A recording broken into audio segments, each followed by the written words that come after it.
Hi guys, welcome to my channel. My name is Sincerely Owosa. If you haven't come across my channel before and you've been living under a rock, I upload beauty, lifestyle and straight talking videos. So today's video is going to be a rundown, quick review and also a breakdown of a lot of the symbols and meanings of the movie Us. Now if you haven't subscribed, please make sure you click the subscribe button below. What are you waiting for? Scroll, click the button and also click the notification button so you can be part of the notification gang. Yes, okay, so the first 4 to 5 minutes of this movie review and video is going to be like basically my thoughts of the movie without giving away spoilers. However, at the 5 minute mark, that's when I'm going to start going into the symbolism of what everything means in the movie. So if you haven't watched it, watch for the first 4 or 5 minutes, and as soon as I announce spoiler alert and I go on into the second part of the video, then you can click away. Those of you who have watched it and have come here to hear the thoughts and also like what the meanings are, then just stay tuned and watch the whole thing, or you can actually just skip to 5 minutes and watch from there. So my thoughts of the movie. So of course, like when the movie was announced, I think last year, a lot of people were really excited because, you know, it's like Winston Duke and Lupita Nyong'o, and having the success from Black Panther and Get Out, I think a lot of people were excited to see the racial elements of this film, but this film is in no way comparable to Get Out. And I won't say it's better and I won't say it was worse. Jordan Peele is just an amazing genius and his creativity is seen in both movies, but they are two different movies talking about two different things, so they cannot be compared at all. Now the movie itself is very, very good. I loved it. I was on the edge of my seat the entire time. It's more of a psychological thriller than an actual like out and out slasher horror type movie, so it's a lot more making you think about, you know, the movie's themes and what's going on. So everything is very deliberate in this film, so in terms of the symbolism and what is being shown and what's being said, everything's very deliberate, and Jordan Peele did it intentionally.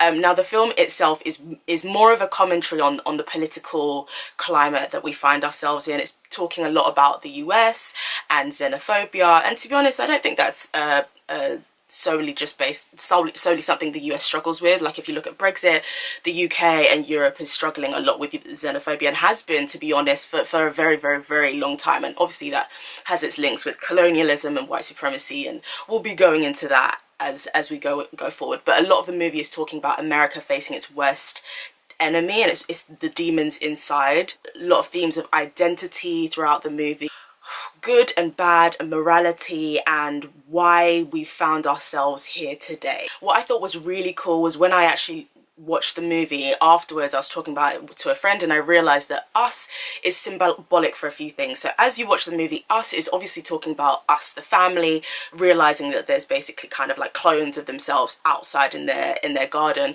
but it's also a commentary on us as a nation, as a people, and then it's also very symbolic of us as in us putting the full stop or the period in between the U and the S, and us becomes US or US of A. It was really nice to see a family that wasn't dysfunctional. A lot of the time when you see black families on TV or in movies, they're not portrayed in the best way, and it's so great to see a family that had very healthy relationships, even Adelaide, because you go into the history of the mother and her family, and it's great to see her have a very healthy relationship with her parents, just be a black child surrounded by love and comfort and compassion. And a lot of the trauma and horror that we see in the movie has nothing to do with their skin tone. Their skin doesn't really cause them to suffer in any way. We don't see that kind of black rage or black pain in this movie. The pain and the suffering and the horror that they feel and experience is more from extenuating circumstances and things on the exterior and things on the outside that are coming in and threatening their home and their family. So this is a spoiler alert, guys, so I'm gonna go into the movie meanings, a lot of the symbolism in the movie, everything, all of the questions that you may have. I'm gonna try and answer as many of them as I can. I've done quite a lot of research, so please click away now if you don't want to see it. We're gonna go into the spoilers. So for the rest of the people who are still here, who are joining me, oh, another thing, this is not usually where I film, so I'm sorry about this background. So let's talk about the movie meaning. So what I'm going to do is I'm going to go chronologically from pretty much from the beginning of where I started to spot things to the end of the movie. So one of the things I thought was really, really cool was when when the family is on the beach, so Adelaide and Gabe are sitting with the Tyler family and Zora is on her phone near the beach talking to the Tyler twins, and Jason has kind of wandered off, and I think he went to the toilet or something, but he's wandered off, and as he's wandered off on the beach he sees what we eventually find out to be is the tethered, but for us, initially we see it as a scarecrow. As a child, he probably just thinks it's a person just standing like this, but for me, I immediately see that that is a scarecrow type image. So it's one of the tethered, like standing like that with like blood dripping from his fingers. And when I thought of scarecrow, I immediately thought of the Wizard of Oz, of course, and the fact that the scarecrow in the Wizard of Oz basically doesn't have a brain and can't think for himself. And as we start to go along and start to understand more about the Tether and what they stand for in terms of today's climate, political climate, I think what Jordan Peele is trying to signify there is a people who can't think for themselves, who can't think independently. And we see that a lot with Trump and how he's able to sway his voters. There's a lot of themes of duality in this film. There's a lot of like, you see things in twos, so everything is one is here and one is here. And by that, what I mean is that there's a lot of the times you see coincidences. So of course we all see the iconic line, you know, coincidences, the way things line up. So we see that a lot in the movie as the movie progresses. So that one of the first things I saw was Jason was wearing a Jaws t-shirt. There's probably other signs that you guys have seen, and if you've seen any other things that you want to spot out, please leave them in the comments below. I'd love to read them. So do say anything that you spotted that I haven't figured out.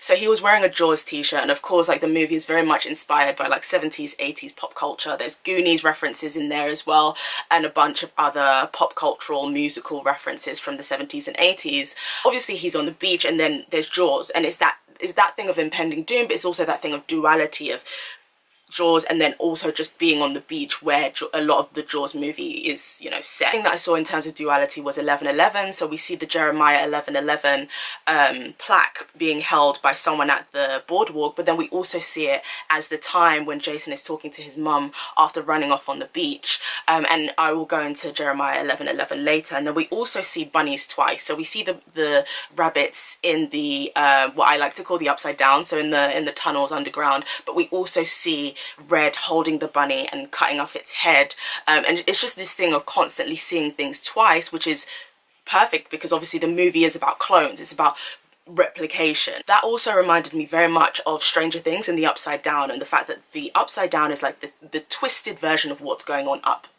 on the upper ground, on the upper level, on the outside where there's sunlight.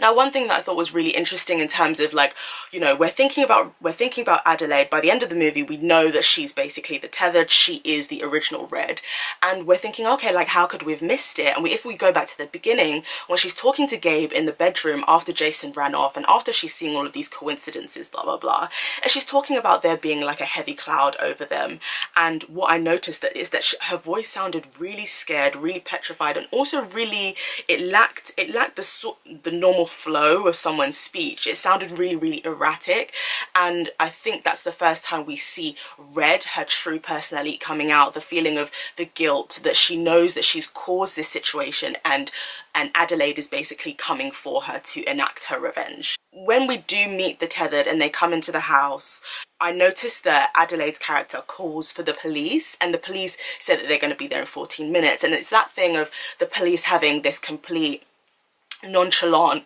non-caring attitude toward black people. And even in the moment of an emergency, there's absolutely no urgency to save these people. And it's just a reminder again that black lives don't matter, and we see that mirrored in this film. I did think it was very interesting how the tethered were all carrying scissors, whether it be in their hands or they would take them out of their pockets and reveal them later.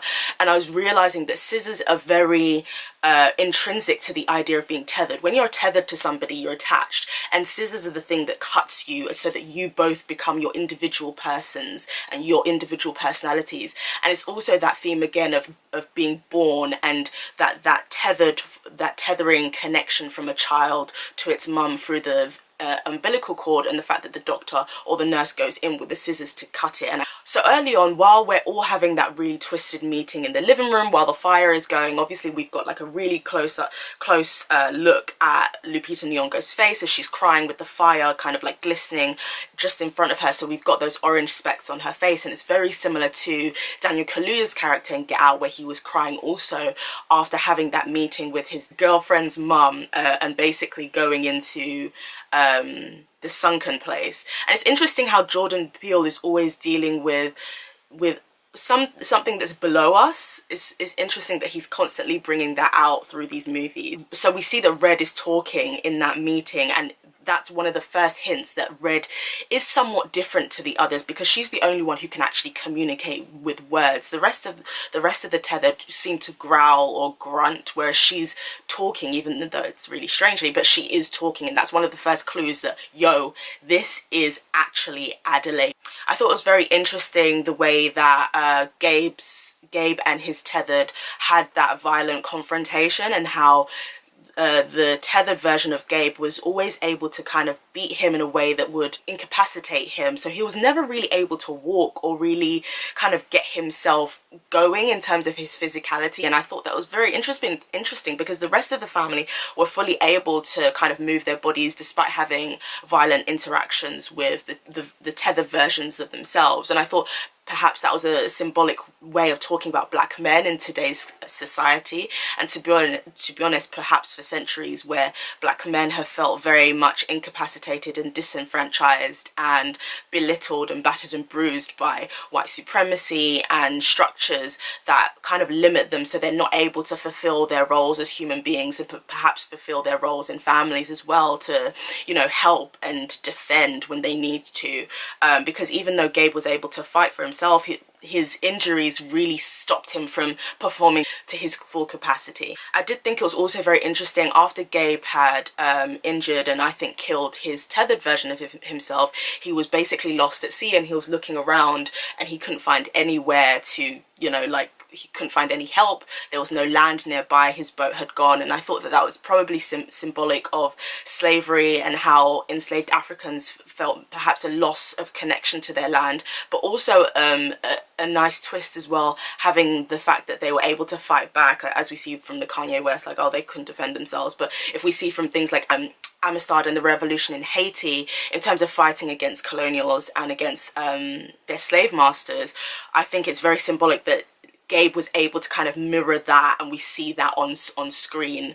And I guess it's also a loss of identity, because he doesn't know where to go or how to get back home or how to get back to his family. Now, when we get to the Tyler's house, obviously we see their family dynamic, and we see them slaughtered by the tethered versions of themselves, and that's where we see that the tethered isn't just about Adelaide, it's about pretty much everyone. And there's a point where the mum of the Tyler family says, Ophelia, call the police, and instead of calling the police, she starts playing F the police. And I thought that obviously it was very humorous, but it was a very scary reminder of the fact that when help is needed, the police don't seem to be there. I did like that the black kids, Zora and Jason, were basically the heroes, especially in that Tyler family scene where we see them going up the stairs and Zora's holding something, I don't even know what that thing was, and Jason's holding some sort of like mini statue, and it was just very cool to see them be so brave and see them be the heroes of movies, which we don't see enough. But at the end, the other end of the scale, it was also very upsetting to see them having to see, one, so much trauma, and two, having to step up to the plate and having to assume that responsibility when they shouldn't have to. They should be children. And that's a very scary mirror image of where we find ourselves today, where black children aren't seen as innocent by, you know, teachers or white people that they're surrounded by. Even that study that confirmed that teachers see black girls as a lot older than they actually are. It's that lack of innocence, the lack of childhood. And even if we look to black children who are slaughtered by the police, it's this constant thing of feeling that they are older and just having their humanity and their childhood stripped away from them. And I thought that was a very scary reminder when we see them having to basically kill people in that house. It was very cool to see the fact that the family, once they escape the Tyler family's house and they are driving, it's very cool to see them as the last people alive in the town. Only because in horror movies, as we all know, there's that thing of black people being alive and dead in the first 10 minutes. And it was very cool of Jordan Peele to intentionally make sure that they were the last ones standing. Now, when we come to realizing what the tethered are, I think it's very interesting that we had that scene explained in a classroom. So obviously there's Red, and she's, you know, like cutting her little paper people, and there's Adelaide sitting as a student, almost like learning. And I think as the viewers, we are also learning as an audience. We're trying to piece together what this story means, and in that moment Adelaide is teaching us what has been going on. So we find out that the tethered are actually a result of a failed government experiment that created doubles of the main population, with the long-term basically idea to use them to control the masses. Now the scheme was cancelled. We're not really told why, but they've been roaming underground ever since. So that part of the movie is actually inspired by a novel called The Mole, which talks about like people living underground, you know, like moles. And we start to realize that the reason that the tethered are wearing like dark red is because red is one of the main symbols and color symbols of, you know, conservatism and Trump and power. As the movie progressed, Adelaide's outfit was white at the beginning, and as she started killing more people or just encountering violent things, her outfit started to get more and more red, to the point that by the time she meets Red, her outfit is almost completely red. And it's almost kind of that transforming, even when we see that moment where she's killing the twin in the Tyler house, and the son notices that she's grunting and sort of enjoying that murder, and that's when the blood is really gushing onto her. It's almost that transforming of like the pure innocent Adelaide to Red. Now, even though we're encountering a lot of violent imagery, we don't ever see guns used in this movie, which I think is very, very interesting. When Red was talking, it seemed that because these tethered had been living underground, they'd been starved of love, they'd been starved of affection, they've been starved of soul. She said that they don't have souls, and they've also been starved of just like human connection. And I think it's that question of, okay, what makes a person good, what makes a person evil, and what makes a person do the wicked things that they do. And perhaps if they're given those conditions, are they able to, you know, have human empathy and human relationships and connection and love and all of those things that come with being a rounded, healthy human being. The tethered are basically to signify those who have been abandoned by society. And a lot of people have talked about Trumpites and people who support Trump, and obviously like the colour is a big signifier.